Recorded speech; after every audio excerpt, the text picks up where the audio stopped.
119 구급대 차량이 어디론가 향합니다. 그리고는 인적이 드문 곳에 정차하는데 안에서 무슨 일이?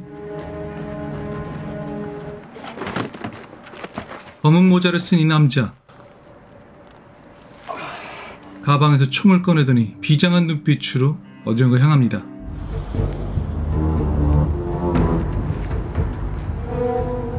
형사들의 눈을 피해 지하 주차장으로 향한 남자. 딸을 보더니 수아. 이때 걸려오는 전화. 이 일은 너만이 끝낼 수 있다. 이호철 소방관. 망설이면 네 딸은 죽어. 딸 수아를 구하기 위해 총을 든 남자, 소방관 이호철. 딱 한 발. 그는 왜 이런 위험한 일을 하는 걸까요?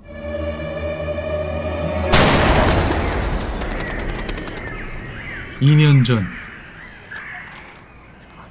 여기요! 여기 좀 도와주세요! 사람 좀 살려주세요! 상황 발생. 응급 상황. 보시죠. 응급 상황의 발생에 호철은 다시 아파트 안에 들어갑니다. 다행히 위험한 고비는 넘기신 것 같아요. 사람의 생명을 구하러 나오던 중 듣게 된 여성의 비명소리. 어디쯤이야? 2분 안에 도착해요. 알았어. 기다릴게. 딱 한 번이라 그냥 지나칠 수도 있었지만 호철은 그러지 않았습니다. 604호. 이 긴장감은 뭘까요?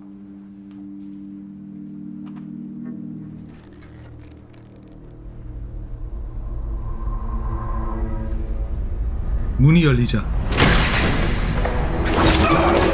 눈에 치명상을 입게 됩니다.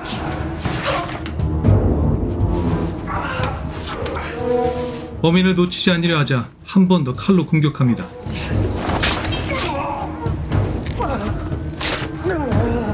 피를 흘리는 와중에 그가 목격한 끔찍한 광경. 아내 최정희 형사는 잠복 근무 중 남편의 부상 소식을 듣게 됩니다. 남편분이 119 소방관 이호철 씨 맞죠? 출동 중에 살인 사건을 목격했답니다. 아내는 남편이 걱정돼 이번 사건을 못 본 척 해달라고 부탁합니다. 범인이 빨리 잡혀야 될 텐데. 그냥 못 본 걸로 하자. 무슨 소리야? 당신 담당 사건이잖아. 내가 뭐라도 도움이 돼야지. 그런 놈들은 내가 잘 알아. 어제 저녁 서주 서구 A 아파트에서 혼자 사는 20대 여성이 무참히 살해되는 사건이 발생했습니다. 경찰은 작년 9월과 올 3월에 발생했던 살인 사건과도 연관성 여부를 놓고 수사에 착수했다고 밝혀 수술도 잘 끝나서 많이 회복된 상황. 수술은 잘 됐습니다. 꾸준히 치료를 받으면 시력은 회복할 수 있을 것으로 보이지만 잠시 혼자 있던 그때 조 기자가 느닷없이 질문을 시작합니다. 이호철 씨? 제가 경찰서에서 지금 다 듣고 왔거든요. 그날 범인하고 마주친 건 맞죠? 호철이 연쇄 살인범 목격자란 사실이 공개적으로 드러나고 맙니다.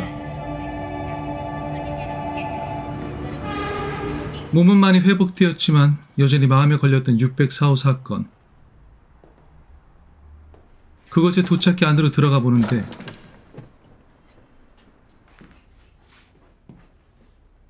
이곳에 왜 호철의 가족 사진이?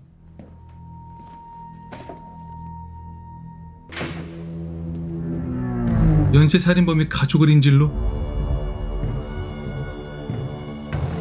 너 때문에 죽는 거야.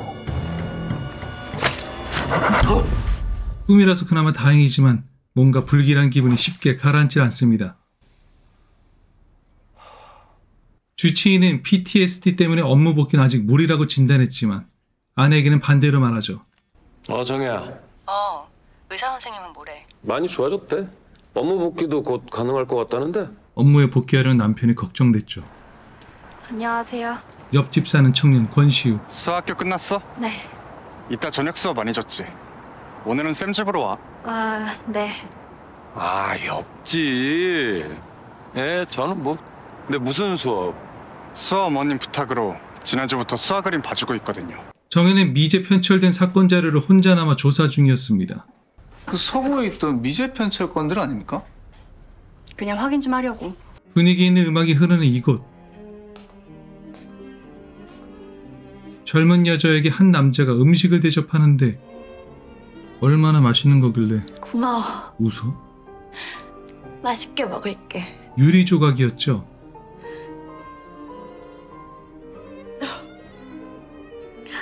한쪽 손목은 묶여 있습니다. 어디서 약속인데 이따 미술 수업도 해야 된다며. 한편 수아는 아빠 몰래 지하 주차장 소화 가스실로 향합니다. 귀여운 고양이를 몰래 돌봐주고 있었죠. 깜짝이야. 다른 사람인 줄 알고 놀랬잖아요. 이 남자는 아파트 보안 직원 김동주. 둘은 무슨 관계일까요? 학교 애들이랑 있었던 일 아직도 말씀 안 드렸지? 다 지난 일인데요, 뭐. 그리고 또 괜한 걱정만 더 할까 봐. 그래서 지금은 괴롭히는 애들은 없고? 아저씨 무서워서 감히? 이날은 분리수거하는 날. 옆집 청년 권시우와 또 마주치게 됩니다. 청소하시나 봐요. 예. 아이고 안 그래도 돼. 고마워요. 보안 직원 김동주를 유심히 살펴본 호철.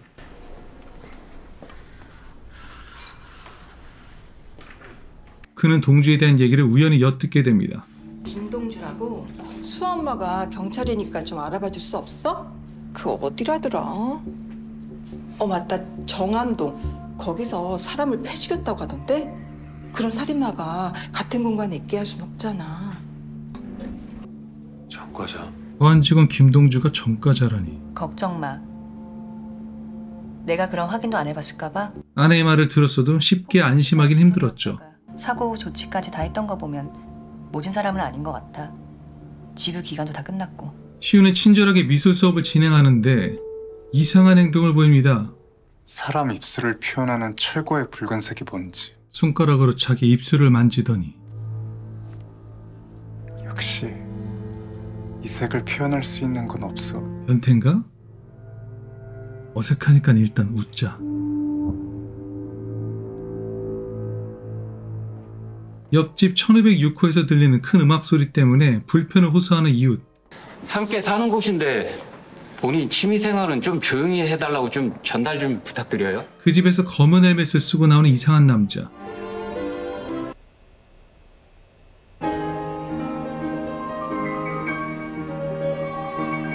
지하 주차장에 세워둔 오토바이를 타고는 이곳을 떠납니다. 수아 남친 찬우는 5G 스마트폰을 선물하려 합니다. 우리 커플폰. 됐거든. 수아가 동주 만나는 거 아는지 몰래 가방에 스마트폰을 넣습니다. 같은 시각 호철은 동주가 누군가와 시비가 붙은 걸 목격하게 됩니다. 야! 내가 너 지켜보고 있다. 지난번에 겨우 실형을 면했을지는 몰라도 경비실 직원이 1506호를 확인해보니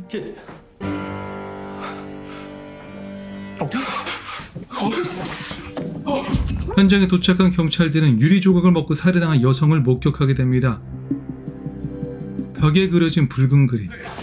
반장님, 이거 미친 연쇄 살인마가 다시 살인 시작한 거죠? 예, 초장부터 뭐해? 쫓아내지 않고. 반장님, 이거 미친을 라이트라고 시작한 거죠? 2년 만에 다시 활동을 시작한 미친 연쇄 살인마. 야, 대박 사건. 미치고 살인마. 놈이 2년 만에 다시 활동 시작했어. 수아를 기다리다 보게 된 보안 직원 김동주. 수아 괜찮아? 아빠 왜 이래? 당신 뭐야? 가자. 아빠 입장에서 딸이 걱정되는 건 당연한 건데 딸은 왜 이렇게 예민하게 구는 걸까요? 저 사람이 어떤 사람인지 제대로 알기나 해? 친구야. 친구? 헐. 너랑 10살도 넘게 차이나 보이던데 친구? 집에 도착하니 1506호 사건 때문에 소란스러웠고 세상에 어떻게 우리 아파트에 그런 일이 다 벌어진대. 그러게나 말이야. 뭔가 불길한 기분이 든 호철은 딸을 먼저 보내는 현장을 향합니다.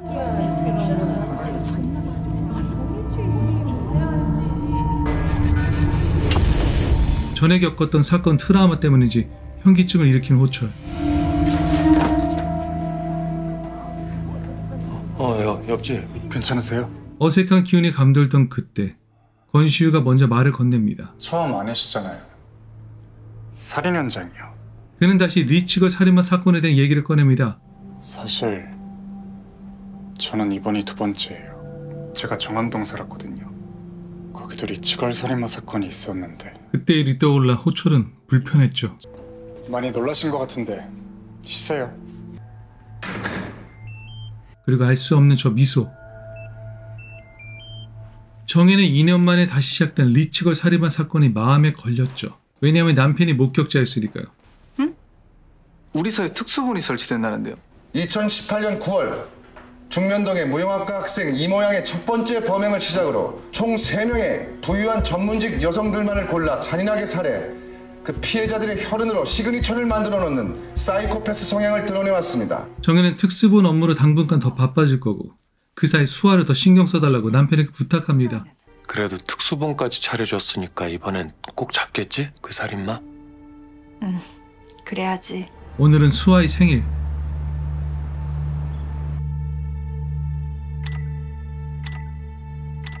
수아야! 이수아! 딸이 걱정돼 전철역까지만 바래다 주려는 호철. 지하철역까지만 데려다 줄게. 잠깐만 기다리라며 집으로 향하던 사이 딸이 동주와 또 만납니다.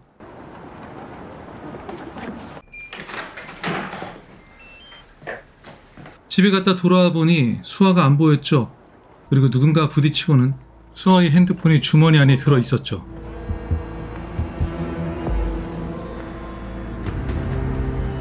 지나가다 부딪히는 남자가 넣어둔 거죠.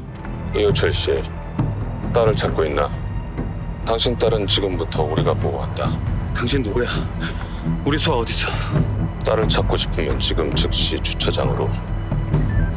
통화를 끊고 주차장으로 달려가 보니 흰색 차량이 딸의 가방을 들고 있었죠. 수아야! 급히 차량을 쫓아 문 열어! 문 열어!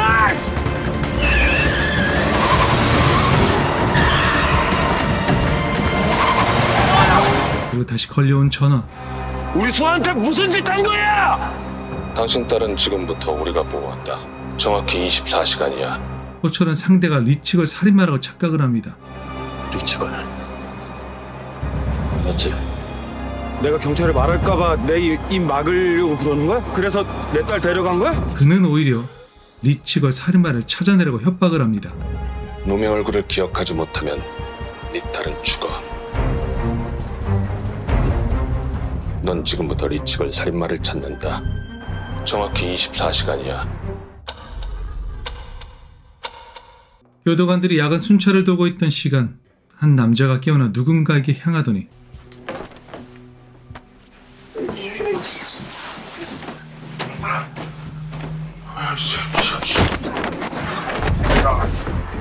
순식간에 살해를 합니다. 그는 살해 청부업자 배태진이었습니다. 다음날 그가 나눈 이상한 대화. 입금된 돈 1%는 영치금으로 넣었어. 너무 열일하는 거 아니야? 휴식차 들어온 줄 알았는데. 계속 주시하고 있지. 아, 그 사건? 타이밍이나 놓치지 마. 얼마 후 교도소로 나온 배태진. 준비는? 내가 누구야? 언제나 뻗백다 하지. 아. 왜 하필 여긴가 했더니 여기서 사건 터질 줄 알았던 거야? 아, 완전 소름이야. 이 정도면 작두 타야 되는 거 아니야? 아무튼 내가 힘쓴 건 알아주는 거야. 잊지도 않은 부친 사망 신고에 규유까지 받아줬는데. 이유는 모르겠지만 리치걸 살인마를 쫓는 것으로 보입니다. 입 조심해. 쏘리. 태진은 팔이 빌려 향합니다. 문이 안 열리자 보안 직원 동주가 확인 후 열어줍니다.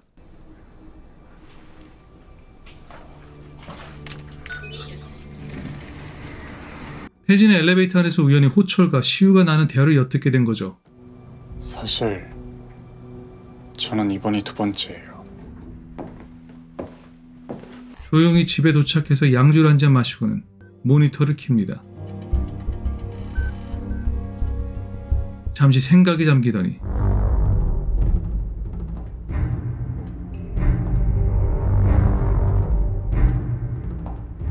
문이 열려있는 걸 발견한 태진.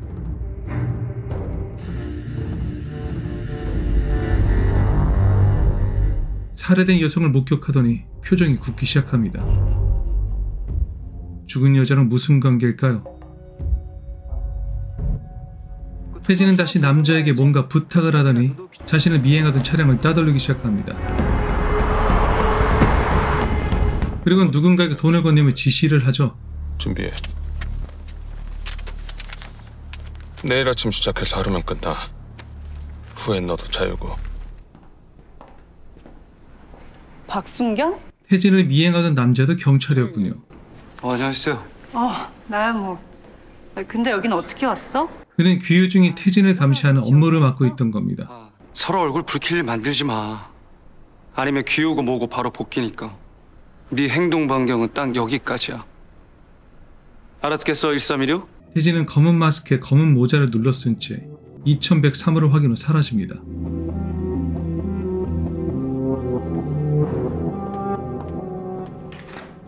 그는 밤새도록 CCTV를 확인하며 지켜보고 있었죠.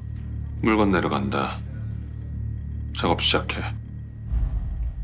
지시를 받은 남자는 시우와 부딪히며 수화 사진에 담긴 핸드폰을 떨어뜨립니다. 죄송합니다. 괜찮으세요? 꺼져. 동주와 헤어진 수화를 남자가 납치한 후에 전화가 걸려오죠. 이호철 씨, 딸을 찾고 있나? 어서 반말이야. 당신 딸은 이제부터 우리가 보호한다. 이 모든 건 바로 배태진이 계획한 일이었습니다. 호초를 통해 리치걸 살인마를 쫓는 명확한 이유가 뭘까요? 수아는 정말 돌려보내주는 거지. 걱정하지 마. 내가 시키는 일만 잘 해내면 10분 안에 안전하게 데려다 줄 테니까. 그의 지시대로 집에 돌아가지 않고 호철은 오히려 보안 직원 동주를 찾기 시작합니다. 문이 안 열리자 작은 철사 같은 걸 구해야 문을 열어보려 합니다. 이게 무슨 영화처럼 철사로 막 쑤신다고 열리는 것도 아니고. 열렸네요. 여기서 그는 동주가 다정하게 찍은 수화 사진을 발견하죠. 마침 동주가 도착했는데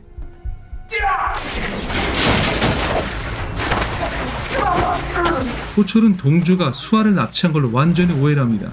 정신 차리시고 다시 한번 정확히 말해보세요. 수아가 어떻게 됐다고요? 네가 알 거 아니야. 내 딸 어디 있어? 경감 추선우. 알고 있는 거 좀 풀어봐봐. 2, 3차 때 수사 맡았었지. 추경감도 정희에게 정보를 얻고 싶어 했죠. 그중 하나를 알려줍니다. 이건 내 생각인데 그놈 사람을 죽이는 걸 일종의 예술이라고 생각하는 게 아닐까 싶어. 그래서 결론은? 혹시 화가나 디자인 쪽 직업을 가진 사람 중에 찾아보는 거 어떨까 해서. 같은 시간 호철은 동주를 이용해 딸의 행방을 찾아봅니다. 절망에 빠진 호철에게 동주가 묻습니다. 전화를 건 자가 분명히 자기 말을 들으면 10분 안에 수아를 돌려줄 수 있다고 했나요? 내용을 확인 후 동주는 이렇게 결론을 내리죠. 놈들이 주차장을 빠져나가는 모습을 보게 한 건 어쩌면 시선을 돌리려는 속임수였을 수도 있어요. 진짜 멀리 갔다면 수아를 10분 안에 돌려준다는 얘기는 하지 않았겠죠. 수아가 여기 어딘가에 있을 수 있다는 거죠.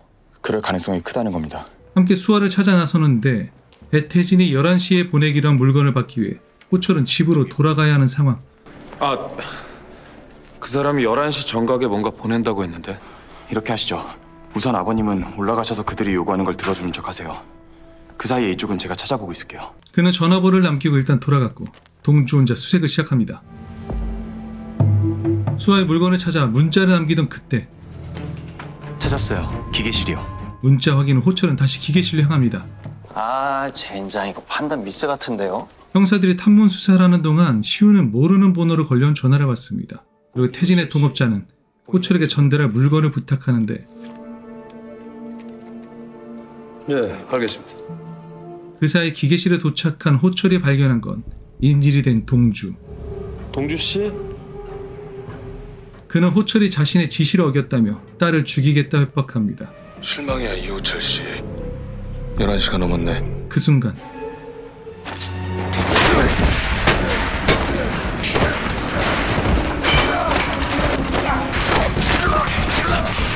동주가 태진과 몸싸움을 벌이지만 고도로 훈련된 킬러를 당해낼 수 없었습니다. 기지를 발휘해 호철이 그를 빼내었지만 이미 심각한 부상을 입은 상태였죠. 동주를 살리려고 도움을 요청했는데 그 앞에 있던 남자는 제법이었어 이호철 씨. 살릴 수 있을 거라 생각했나? 수아만 구할 수 있다면 뭐든 하겠다는 호철. 뭐든지 다 할게. 당신이 당신이 시키는 거 다 내가 다 할게. 태진은 다시 기회를 주기로 합니다. 좋아. 찾아내. 그리고 죽여. 그 사이 시우는 이사갈 준비를 하며 수아 사진을 보는데 매주 일요일 오후 10시 30분에 방영하는 OCN 드라마 우월한 하루는 웹툰을 원작으로 한 8부작 드라마입니다. 재미있는 사실은 원작에서 전개된 모든 이야기는 단 하루 동안 벌어지는 사건이죠. 과연 드라마에선 결말까지 이것을 어떻게 풀어갈까요? OCN에서 확인하세요.